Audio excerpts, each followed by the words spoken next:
Hello உறவுகளே, இன்னைக்கு gold rate பார்த்துடலாமா?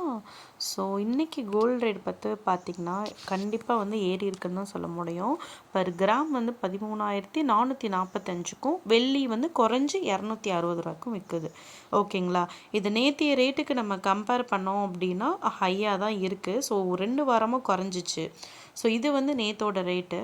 இது 12,865 ரூபாயா இருக்குது. ஓகேங்களா? ஸோ இப்போ பார்த்தோம்னா பர் கிராமுக்கு நமக்கு 580 ரூபா ஏறி 8 கிராமுக்கு 4,640 ரூபா இன்றைக்கி ஏறி இருக்குது. ஸோ வெள்ளியும் வந்து பார்த்திங்கன்னா குறைஞ்சிருக்கு. நேற்றைய ரேட்டு கம்பேர் பண்ணும்போது இன்றைக்கி நல்லாவே நமக்கு குறைஞ்சிருக்கு. ஸோ உங்களுக்கு நான் வந்து சீட்டு சம்மந்தமான வீடியோஸ் வந்து அப்லோட் பண்ணுறேன்னு சொல்லியிருந்தேன். ஸோ அது கொஞ்சம் லாங் வீடியோன்றனால கொஞ்சம் டைம் எடுக்குது. நான் டீட்டெயில்டாக உங்களுக்கு போஸ்ட் பண்ணணும், அதுவும் எக்ஸாம்பிளோட காமிக்கணும்னு இருக்கேன். ஸோ அதனால் நம்ம வீடியோ வந்து லைக் பண்ணி சப்ஸ்கிரைப் பண்ணி பெல் பட்டனையும் வந்து கிளிக் பண்ணி வச்சுக்கோங்க. அப்போ தான் நான் போடுற எல்லா வீடியோமே உங்களுக்கு உடனுக்குடனே வரும். ஸோ அதான் ஃப்ரெண்ட்ஸ், இன்றைக்கி ரேட் வந்து இவ்வளோ தான். கண்டிப்பாக நம்ம வீடியோ சப்ஸ்கிரைப் பண்ணுங்கள், ஷேர் பண்ணுங்கள், லைக் பண்ணுங்கள். தேங்க்யூ.